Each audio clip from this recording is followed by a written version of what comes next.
Hello guys, welcome to civil engineer FBH।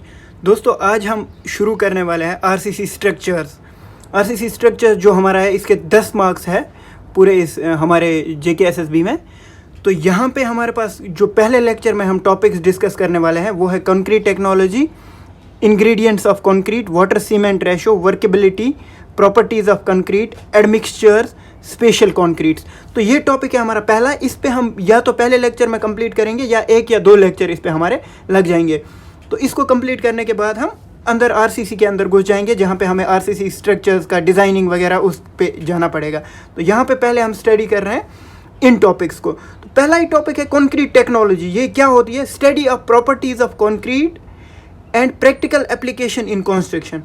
Concrete की practical properties को study करना और उसकी एप्लीकेशंस क्या क्या है कंस्ट्रक्शन में, वो सब कुछ पढ़ने को हम कहते हैं दोस्तों कंक्रीट टेक्नोलॉजी। यहाँ पे मैं आपको इंपॉर्टेंट पॉइंट ये बताने वाला हूँ, कंक्रीट जो है वो स्ट्रॉन्ग होती है कंप्रेशन में और टेंशन में ये होती है वीक। इसीलिए हम आरसीसी स्ट्रक्चर्स यूज़ करते हैं, रेनफोर्स कंक्रीट स्ट्रक्चर्स, क्योंकि कंक्रीट हमें कंप्रेशन देती है और स्टील हमको टेंशन वहाँ पे देती है। तो हमारा जो चाहिए होता है हमें एक स्ट्रक्चर में, कंप्रेशन और टेंशन दोनों चीज़ें चाहिए होती है।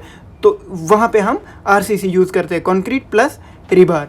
तो ये चीज़ें इंपॉर्टेंट है, ये कहीं ना कहीं आपको पूछी जा सकती है। उसके बाद दोस्तों हम आएंगे कंक्रीट पे। What is concrete? It is a mixture of cement, sand, gravels with water in proper proportion. किस किस चीज़ का मिक्सचर होता है ये? सीमेंट का, सैंड और ग्रेवल्स का पानी के साथ विथ प्रॉपर प्रोपोर्शन। ऐसे ही नहीं, मतलब कुछ भी आपने मिक्स कर दिया, कितना भी मिलाया, एक प्रॉपर प्रोपोर्शन होता है तीनों चीज़ों का जो मिला के बनाती है हमारे कंक्रीट। तो जो इसमें सैंड और ग्रेवल्स होते हैं उनको हम कहते हैं एग्रीगेट्स। क्या कहते हैं? सैंड जो है वो होता है फाइन एग्रीगेट और ग्रेवल होता है कोर्स एग्रीगेट। ये चीज़ें आपको यहाँ पे याद रखनी पड़ेगी। Size of coarse aggregate is always less than distance between 2 consecutive steel bars.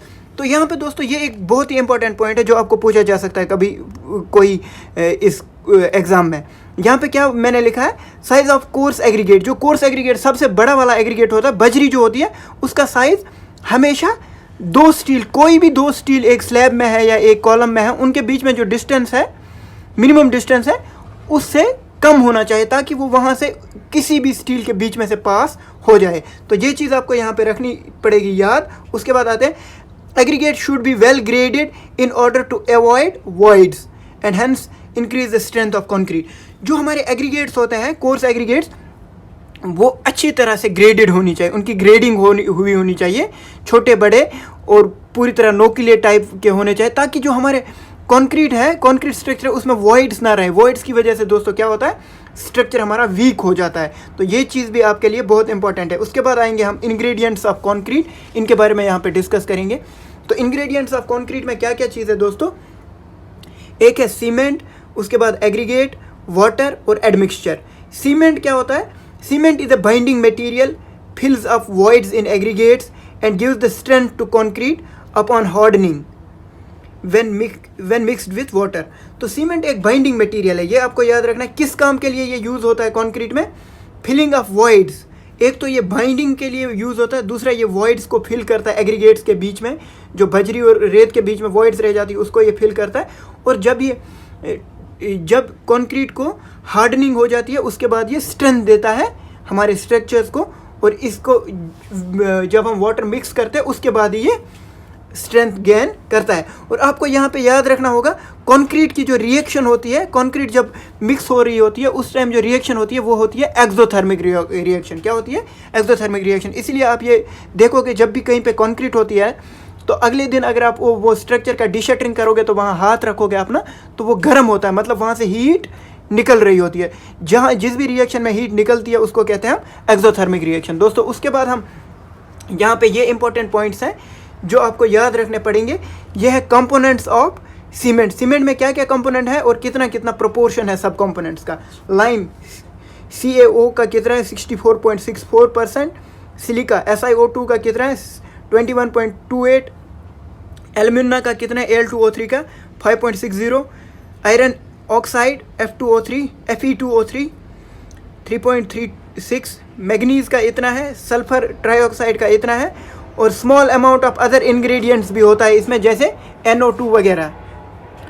तो ये चीज़ आप याद रखोगे, NO2 वगैरह का भी थोड़ा थोड़ा इसमें पार्ट होता है। उसके बाद हम डिस्कस करेंगे दोस्तों, सीमेंट हो गया यहाँ पे कंप्लीट हमारा। उसके बाद हम एग्रीगेट्स को डिस्कस करेंगे। एग्रीगेट्स में दो तरह के एग्रीगेट होते हैं, fine aggregate, coarse aggregate. Fine aggregate कौन सा होता है? जो एग्रीगेट पास करेगा 4.75 की सीव को और रिटर्न हो जाएगा 0.075 mm की सीव पे। तो ये इंपॉर्टेंट पॉइंट है याद रखने के लिए एग्जाम के लिए। फाइन एग्रीगेट वो एग्रीगेट होता है जो 4.75 की सीव जो छन्नी होती है उससे पास हो जाए और 0.075 जो mm की सीव है वहाँ पे रिटर्न हो जाए, वहाँ पे नीचे ना जाए, उसको हम कहते हैं फाइन एग्रीगेट। उसके बाद हमारे पास कोर्स एग्रीगेट कौन सा होता है? जो 4.75 पे ही रिटर्न हो जाए, 4.75 से नीचे नहीं जो जाता है सीव एनालिसिस में, आपने सीव एनालिसिस किया होगा, उसको हम कहते हैं कोर्स एग्रीगेट। तो एग्जांपल क्या है फाइन एग्रीगेट की? सैंड, सुर्खी, ये यहाँ पे निकलती है जब हमारे जो ब्रिक कैलन होते हैं वहाँ से निकलती है। स्टोन स्क्रीनिंग्स, जब स्टोन को तोड़ते हैं वहाँ से निकलती है। फ्लाई ऐश, ये सभी है फाइन एग्रीगेट। कोर्स एग्रीगेट में gravel, stone clips and clinkers होते हैं। तो एक और इम्पॉर्टेंट चीज़ है, जो फाइन एग्रीगेट का सरफेस एरिया होता है वो हाई होता है as compare to surface area of coarse aggregate. Coarse aggregate का सरफेस एरिया लो होता है। अभी हम इनके फंक्शंस पे आएंगे, फंक्शन क्या क्या है। फाइन एग्रीगेट के फंक्शन दोस्तों नोट करिए आप। ये श्रिंकेज और क्रैकिंग को रिड्यूस करता है। वॉइड, जो कोर्स एग्रीगेट में वॉइड्स रहती है वो उनको फिल करता है और helps in hardening of cement, cement को हार्डनिंग होने में, सख्त होने में मदद करता है। ये तीन फंक्शंस इसके हैं। उसके बाद functions of fine aggregate, coarse aggregate क्या है? Increases the crushing strength of concrete, concrete की क्रशिंग स्ट्रेंथ को बढ़ाता है। Makes concrete solid hard, concrete को हार्ड बनाने में मदद करता है। Reduce the cost of concrete, cost of concrete को रिड्यूस करता है। कैसे रिड्यूस करता है दोस्तों? कोर्स एग्रीगेट की कीमत बहुत कम होती है। अगर हम कोर्स एग्रीगेट यूज़ नहीं करते ना तो सीमेंट ज़्यादा यूज़ करना पड़ता, फाइन एग्रीगेट ज़्यादा यूज़ करना पड़ता, उनकी कॉस्ट ज़्यादा होती है। तो इकोनॉमिकली भी ये बहुत अच्छा होता है एक कंक्रीट स्ट्रक्चर के लिए। यहाँ पे हम इकोनॉमी को भी डिस्कस कर सकते हैं कंक्रीट की। तो अगला टॉपिक हम इसमें ले लेंगे वाटर। अभी हमें वाटर के बारे में डिस्कस करेंगे। वाटर जो हम कंक्रीट में यूज़ करते हैं दोस्तों वो पोर्टेबल वाटर होना चाहिए। उसका pH 6 से 9 के बीच में होना चाहिए। pH उसका होना चाहिए फ्रॉम 6 to 9, 8.5 या 9, 8.5 या 9, मतलब वो होना चाहिए न्यूट्रल इन नेचर, ना तो एसिडिक होना चाहिए ना बेसिक होना चाहिए, न्यूट्रल होना चाहिए। पोर्टेबल वाटर जो पीने के लिए पानी हम यूज़ करते हैं वैसे टाइप का वाटर। उसके बाद ये पानी क्या मदद करता है? Helps in taking place hydration process. Hydration process पानी की वजह से, अगर हम पानी कंक्रीट में मिक्स नहीं करेंगे कुछ भी हार्डनिंग वगैरह नहीं होगी, जो कि हार्डनिंग की रिएक्शन मैंने आपको कहा था एक्सोथर्मिक रिएक्शन होती है। मेंटेन्स द वर्केबिलिटी, वर्केबिलिटी का मतलब क्या होता है? Ease with which work is done. अगर हम पानी मिक्स करते हैं तो आराम से हम कंक्रीट को इधर उधर फैला सकते हैं, तो वो चीज़ को मेंटेन करने के लिए भी पानी हमें हेल्प करता है। Helps in spreading paste, paste को स्प्रेड होने में। हाँ, जो मैंने वर्केबिलिटी कहा वो भी सेम चीज़ है यहाँ पे। तो उसके बाद दोस्तों हम आते हैं एडमिक्सचर्स पे। एडमिक्सचर क्या होते हैं दोस्तों? एडमिक्सचर 3 तरह के होते हैं, 4 तरह के होते हैं यहाँ पे। एक तो है प्लास्टिसाइजर्स या super plasticizers, plasticizer, super plasticizer, accelerator, retarder, air entraining agents. तो प्लास्टिसाइजर्स एंड सुपर प्लास्टिसाइजर्स क्या करते हैं? Help to improve workability by maintaining fluidity of concrete. Plasticizers and super plasticizers वो होते हैं जो हमारे कंक्रीट की वर्केबिलिटी को मेंटेन करने के लिए यूज़ करते हैं, क्योंकि ये फ्लूइडिटी बढ़ाते हैं, कंक्रीट को फ्लूइडिक रखते हैं, मतलब इसको हार्ड नहीं होने देते हैं ये प्लास्टिसाइजर और सुपर प्लास्टिसाइजर, जिसकी वजह से इसकी वर्केबिलिटी मेंटेन होती है और हम आराम से कंक्रीट को फैला सकते हैं। अगर हम ये यूज़ ना करें तो कंक्रीट जल्दी हार्ड हो जाती है। एक्सेलरेटर्स क्या होते हैं? Help to set concrete at fast rate. Accelerators concrete को जल्दी जल्दी सेट करने में मदद करते हैं, और इनको हम कूल्ड एरियाज़ में, जहाँ सर्दी वाले एरियाज़ होते हैं, जहाँ फॉग होती है, जहाँ पे बर्फ़ गिरती है, उन एरियाज़ में एक्सेलरेटर्स को हम यूज़ करते हैं। रिटार्डर्स क्या करते हैं दोस्तों? Slow down the setting of concrete, concrete की सेटिंग को ये स्लो डाउन करते हैं। आहिस्ता आहिस्ता सेटिंग होने देते हैं। और ये हॉट वेदर एरियाज़ में यूज़ करते हैं, जैसे दुबई है, ऐसी ऐसी जगह हैं, वहाँ पे ज़्यादातर रिटार्डर्स यूज़ किए जाते हैं कंक्रीट में। मैंने अपनी कंस्ट्रक्शन साइट में, अपनी साइट पे भी हमने रिटार्डर्स कहीं कहीं पे यूज़ किए हुए हैं। कभी मैं आपको उसकी वीडियो दिखाऊंगा कि किस तरह से रिटार्डर्स को हम कंक्रीट में यूज़ करते हैं, एक्स्ट्रा रिटार्डर्स को भी, और जो प्लांट से मिक्स होकर होता है उसमें भी रिटार्डर्स होते हैं। Hydration process takes place slowly. Retarders को ऐड करने की वजह से हाइड्रेशन प्रोसेस स्लोली होता है। ये इंपॉर्टेंट पॉइंट है याद रखने के लिए दोस्तों। एयर एंटरिंग एजेंट्स क्या होता है?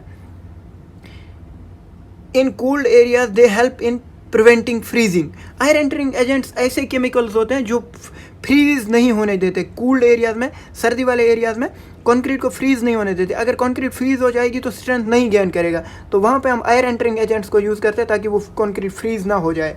तो उसके बाद दोस्तों ग्रेड्स ऑफ कंक्रीट यहाँ पे टॉपिक है। इसकी वीडियो मैंने पहले ही बनाई है, फुल एक वीडियो 10 मिनट की वीडियो है। उसका मैं आई बटन में लिंक दूंगा और नीचे डिस्क्रिप्शन में भी लिंक दूंगा। वो वीडियो में आप ये टॉपिक को देख सकते हैं। यहाँ पे अगर मैं डिस्कस करता तो छोटा सा डिस्कस करता, मैंने सोचा आपको फुली इसकी नॉलेज होनी चाहिए क्योंकि यहाँ से एक क्वेश्चन आ सकता है बहुत ज़रूरी। तो उस वीडियो को जाके देखिए, उसमें आपको ये मिल जाएगा, डिस्क्रिप्शन में उसका लिंक है। Types of mix. Types of mix कितने टाइप के होते हैं? यहाँ पे 2 तरह के मिक्स होते हैं, नॉमिनल मिक्स और डिज़ाइन मिक्स। नॉमिनल मिक्स क्या होता है? Concrete mix for which ratio between different ingredients is pre defined is called nominal mix. Nominal mix एक ऐसा मिक्स होता है जिसके लिए हमें पहले ही पता होता है कि इंग्रेडिएंट्स का रेशो क्या है, 1:2:4 ऐसे वाले जो है, जो हमें पता होता है, उनको कहते हैं दोस्तों नॉमिनल मिक्स। जनरली M5 से M20 to M25 तक जो भी मिक्स होते हैं उनका हमको पता होता है इंग्रेडिएंट्स का रेशो, उनको हम नॉमिनल मिक्सेस कहते हैं। उसके बाद आता है design mix, concrete mix for which ratio between different ingredients is not pre defined.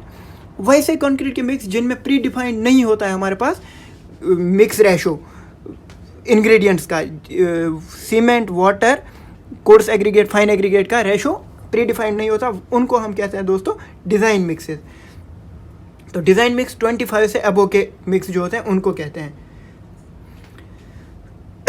But depends upon the water cement ratio. इसको जो ये डिज़ाइन मिक्स है, इनमें जो इंग्रेडिएंट्स का रेशो है ना, वो किस पे डिपेंड करता है? वाटर सीमेंट रेशो पे। वाटर सीमेंट रेशो जिस हिसाब से होगा उसी हिसाब से इंग्रेडिएंट्स का रेशो रखा जाता है। ये इंपॉर्टेंट पॉइंट है याद रखने के लिए। तो उसी के हिसाब से इंग्रेडिएंट्स का रेशो चेंज होता रहता है। तो ये होते हैं design mix.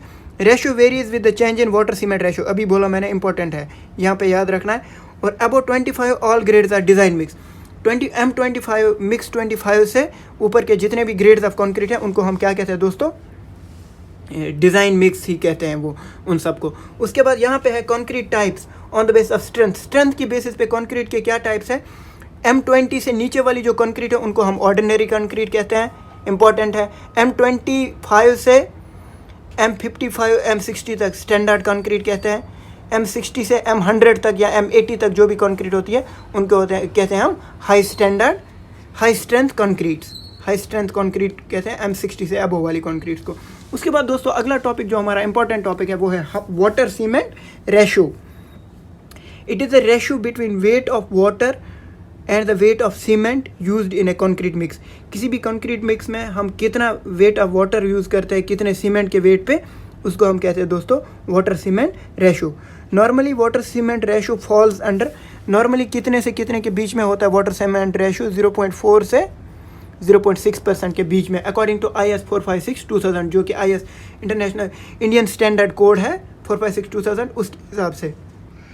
For nominal mix M10 से M25 तक रेंज रिमेन्स बिटवीन 0.3 टू, जो नॉमिनल मिक्सेस हमारे पास है M10 से M25 वाले, उनमें रेंज इसके बीच में रहती है। 0.3% ratio means stiff concrete and 0.8% ratio means fairly weak concrete. जिस कंक्रीट का रेशो 0.3 होगा वो स्टीफ कंक्रीट होती है, बहुत ज़्यादा सख्त कंक्रीट होती है। और 0.8% जिसका रेशो होता है वो फेयरली वीक, जितना ज़्यादा पानी बढ़ता है उतना वीक कहा जाता है कंक्रीट को। तो यहाँ पे आप ये चीज़ें याद रखोगे, इसको स्टीफ कहते हैं, इसको फेयरली वीक कहते हैं। मतलब दोस्तों यहाँ पे वाटर सीमेंट रेशो में आपको ये बताता चलूँ कि जितना वाटर ज़्यादा होता है उतना कंक्रीट हमारी वीक हो जाती है, और जितना कम होता है वाटर सीमेंट रेशो उतना ज़्यादा स्ट्रांग होती है कंक्रीट। पर दोनों तरफ से आपकी प्रॉब्लम है। अगर बहुत ज़्यादा कम आपने पानी डाला तो उस टाइम पे भी बहुत प्रॉब्लम्स हो सकती है, और बहुत ज़्यादा पानी डाला तो उस टाइम पे भी दोस्तों प्रॉब्लम्स होती है। High water cement ratio leads to cracks and shrinkage. जितना ज़्यादा पानी होगा उतना क्रैक्स और श्रिंकेज हो जाती है कंक्रीट में। Low water cement ratio also not good, it causes honeycomb. अगर हम बहुत कम पानी डालेंगे तो उसकी वजह से हनी कॉम्ब हो सकता है, वो भी हमारे लिए अच्छा नहीं है, हमारे कंक्रीट के लिए। उसके बाद दोस्तों अगला जो है good concrete results from good mix and low water cement ratio just 1 pot of a good mix. तो अच्छी कंक्रीट कैसे बनती है? अच्छे मिक्स से, कितने अच्छे से हमने मिकदार में हमने इंग्रेडिएंट्स को मिलाया।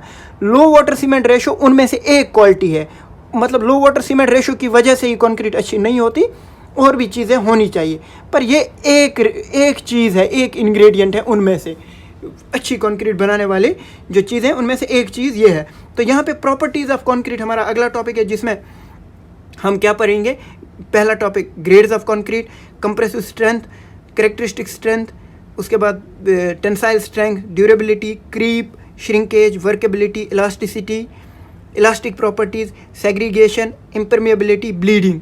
ये सारी चीज़ें हम अगली वीडियो में डिस्कस करेंगे। ये वीडियो हमारी बड़ी हो रही है, तो चैनल पे बने रहिए, ऐसे ही वीडियोस को देखते रहिए और चैनल को सब्सक्राइब करिए, अपने दोस्तों के साथ वीडियोस को शेयर करिए। थैंक यू दोस्तों।